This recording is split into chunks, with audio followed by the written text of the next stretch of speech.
जैसा कि हम सबको पता है ना, पीएम किसान सम्मान निधि का जो पैसा है सभी किसानों के खातों में आ रहा है। लेकिन मेरे भाई, सभी किसानों के खातों में नहीं आ रहा है। कुछ ऐसे किसान हैं जिनका 7वां 8वां किस्त आ गया, आने वाला कुछ किस्त रुक गया। और कुछ ऐसे किसान हैं जिनका 10वां किस्त आ गया, 11वां किस्त रुक गया। और कुछ ऐसे भी किसान हैं जिनका पहला दूसरा किस्त तो आया, लेकिन उसके बाद जो आने वाली किस्तें रुक गया। और कुछ ऐसे भी किसान हैं जिनका अभी तक कोई किस्त आया भी नहीं।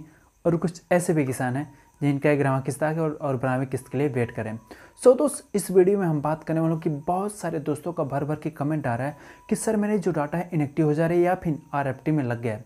दोस्त, इस वीडियो में हम बात करने वालों की अगर आपकी डाटा डीएक्टिवेट हो गई है तो किस कारण से हुआ और कैसे आप सही करवा सकते हैं। और अगर आपकी डाटा यानी स्टेटस जाके आप पीएम किसान सम्मान निधि के वेबसाइट पर चेक करते हैं, अगर आपके आरएफटी में लग गया है तो आप इसे सही कैसे करा सकते हैं।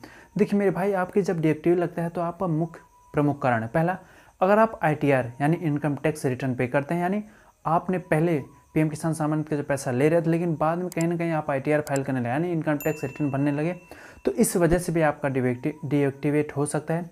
या फिर बाद में अगर आप कोई बिजनेस कर रहे हैं और आप सोचें कि हमें कहीं लोन प्राप्त करनी है, या फिर अगर गवर्नमेंट को आपको जीएसटी के स्वरूप यानी अगर आप जीएसटी रजिस्ट्रेशन करवा लिए हैं तो इसके लिए भी आपके जो पीएम किसान का पैसा है डीएक्टिवेट हो जाएगा। और तीसरी बात ये भी है, अगर आपकी एज 18 साल से कम है तो भी आपका जो स्टेटस है तो डीएक्टिवेट दिखाएगा। आपके मन में डाउट है कि मेरा पहले पैसा आ रहा था बाद में रुक क्यों गया। मेरे भाई, पहले कोई जांच नहीं, यानी लोग आवेदन कर दिए, गवर्नमेंट उसके बाद पैसा देना शुरू कर दी, लेकिन इसके बाद जब जांच हुई और बहुत से लोग अपात्र पाए गए। 18 वर्ष का मतलब है कि आप काम करने योग्य नहीं है, यानी भारत के संवैधानिक हिसाब से समझे तो 18 वर्ष से कम उम्र के बच्चों से काम कराया नहीं जा सकता।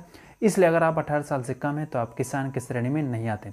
अगर आप 18 साल से कम है तो आपका डीएक्टिवेट हो जाएगा। और अगर आप 18 साल के बाद हो गए हैं तो आप कृषि कार्यालय जाए और वहाँ से एप्लीकेशन दें, उसके बाद आपका पैसा आना शुरू हो जाएगा। साथ ही बता दूं, अगर आप आवेदन कर चुके हैं और आवेदक की मृत्यु हो जाती है तो ऐसी स्थिति में भी आपका डाटा जो है इनएक्टिव हो जाता है।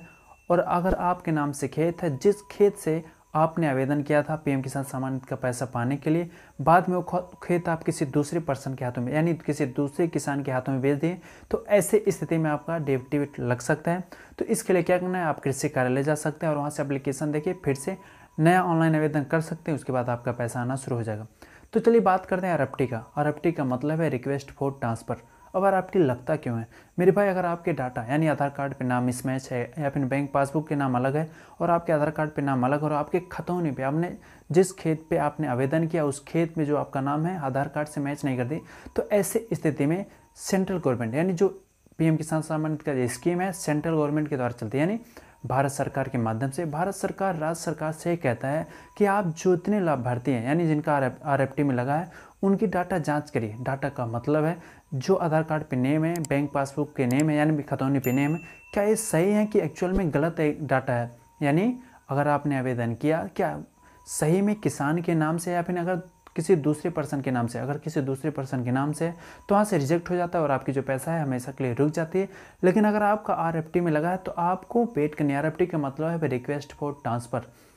इसका मतलब है कि जो स्टेट गवर्नमेंट है आपकी डाटा जांच कर ली। डाटा का मतलब है कि आपकी सारी डॉक्यूमेंट चेक कर ली है और वह सेंट्रल गवर्नमेंट से गुहार लगाती है, प्रार्थना करती है कि जो हमने लाभार्थी की डाटा जांच की है वो सब कुछ सही है, अब आप इसमें पैसा भेज सकते हैं। तो ऐसे स्थिति में क्या है कि राज्य सरकार सेंट्रल के पास भेजती है अपने डॉक्यूमेंट यानी अपनी मैसेज भेजती है कि हमने अभ्यर्थी की डाटा को जांच कर लिया, आप इसमें पैसा डाल सकते हो। उसके बाद सेंट्रल गवर्नमेंट की तरफ से पीएम किसान का जो पैसा है आपके खाते में आना शुरू हो जाता है। दोस्त, अगर आपका इनएक्टिव है या फिर अगर आपका आरएफटी है तो आपको वेट करनी है। अगर आप ना ही आईटीआर फाइल करते हैं और ना ही आपके नाम से जीएसटी और ना ही आपकी उम्र 18 साल से कम है, तो ऐसे स्थिति में आप क्या कर सकते हैं, आप चाहे तो अपने कृषि कार्यालय जाए और वहाँ से बात करें कि सर मेरा जो डाटा है इनएक्टिव दिखा रहा है, इसे मैं कैसे एक्टिवेट करवा सकता हूँ। उसके लिए क्या करनी है, अगर आपके वहाँ से कंप्यूटर ऑपरेटर के माध्यम से आपको हेल्प नहीं मिल पाती है या फिर आप संतुष्ट नहीं होते हैं कि मेरा जो डाटा है वहाँ से सही नहीं हो सकता, तो आप क्या कर सकते हैं, आप चाहे तो दक्ष क्षेत्र पर कॉल करके कंप्लेन भी कर सकते हैं। अगर वहाँ से अधिकारी नहीं बात सुन रहे हैं तो आप कहीं ना कहीं दक्ष क्षेत्र पर कॉल करें और कॉल करने से पहले अपने पास बैंक पासबुक, आधार कार्ड और खेत की खतौनी और तो हो सके तो जो रजिस्ट्रेशन नंबर है अपने पास अवश्य रखें, क्योंकि वहाँ से जब आप कॉल करेंगे तो वहाँ से अधिकारी के द्वारा आपसे डाटा पूछा जाएगा, तो ताकि अगर आपके पास रहेगा तो आप तुरंत उसे मैसेज दे सकते हैं, यानी बता सकते हैं कि मेरा आधार नंबर ए है, मेरा अकाउंट नंबर ए है। या फिर आप दस क्षेत्र पर कॉल कर सकते हैं। अगर आपका दस क्षेत्र से भी समाधान नहीं होती तो क्या करते हैं, एक पोर्टल है जन सुनवाई पोर्टल, एक मुख्यमंत्री के द्वारा चला जाता है, यानी राज्य सरकार के द्वारा चलाया जाता है। आप क्या करेंगे, जन सुनवाई पोर्टल पे जाके आप ऑनलाइन आवेदन करेंगे। क्या करना है, आपको अपनी मोबाइल नंबर टाइप करनी है, आपके मोबाइल पर OTP आ जाएगा। OTP के माध्यम से आप क्या कर सकते हैं, जिस भी विभाग में अपना कंप्लेन करना चाहते हैं कंप्लेन कर सकते हैं। कंप्लेन होने के बाद आपकी कंप्लेन जाती है direct Lucknow head office. Lucknow के बाद आपके डिस्ट्रिक्ट में आता है, डिस्ट्रिक्ट से क्या होती है आपके विभाग में, यानी अगर आपका PM किसान से जुड़ी समस्या है तो PM किसान के विभाग में जाता है और वहाँ से अधिकारी से ब्यौरा मांगा जाता है कि जो किसान है क्यों परेशान है, क्यों इनका डाटा सही नहीं हो पा रही है।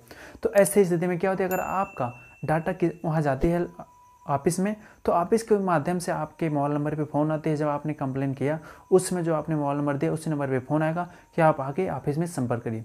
जैसे आप ऑफिस में जाएंगे तो आपकी जो डाटा है आपके हिसाब से सही वहाँ हो जाएगा और 100% मैं कहता हूँ आपकी जो भी समस्या होगी वहाँ से सॉल्व हो जाएगी। लेकिन दोस्त मैं आपको बताऊँ, अगर आपका RFT लगा है तो आपको कोई टेंशन लेने की आवश्यकता नहीं है, आपका पैसा आएगा 100%। मैं कहता हूँ RFT का मतलब है, मैं पहले बता चुका हूँ, रिक्वेस्ट फॉर ट्रांसफ़र। आप अगर RFT में लगा है तो वेट कर लीजिए। वीडियो में आगे बढ़ने से पहले यानी अंत में जाने से पहले मैं आपको बता दूं, अगर आप 12वीं किस्त के लिए वेट कर रहे हैं तो इस बार 12वीं किस्त की जो पैसा आने की संभावना 17 तारीख में है। ये भी नहीं कहा जा सकता कि 17 तारीख है, लेकिन सोशल मीडिया के माध्यम से, वेबसाइट के माध्यम से हमें जो जानकारी मिली है कि जो 12वीं किस्त PM किसान सम्मान निधि का कब आने वाली है, 17 तारीख यानी 17 अक्टूबर में जो PM किसान का पैसा है आपके अकाउंट में आने की पूरी संभावना है। सो दोस्त आज के लिए इतना ही, मिलते हैं कुछ ऐसे ही शानदार वीडियो के साथ। लेकिन वीडियो में आगे बढ़ने से पहले, वीडियो में जाने से पहले मैं आपको बता दूं, अगर आपको कोई भी डाउट हो तो कमेंट सेक्शन में जरूर बताएं। मैं पूरा प्रयास करता हूं कि आपके डाउट को क्लियर कर सकूं और आपको समाधान तक पहुंचा सकूं कि आप इसे सही कैसे कर सकते हैं। अगर आपको PM किसान से जुड़ी से कोई भी समस्या है तो कमेंट सेक्शन में जरूर बताएं। मैं पूरा प्रयास करूँगा कि आपके हिसाब से आपकी समस्या का समाधान कर सकूं। और अगर आपको किसी अन्य टॉपिक वीडियो चाहिए तो भी कमेंट सेक्शन में बताएं। मैं पूरा प्रयास करूँगा कि कोई अलग से यानी अन्य टॉपिक की वीडियो आपको बेसिक चीज़ यानी एकदम सिंपल तरीके से हिंदी में समझा सकूँ और आपको समझ में आ जाए। तो चलिए दोस्त मिलते हैं कुछ ऐसे ही शानदार वीडियो के साथ, तब तक के लिए वंदे मातरम, जय हिंद।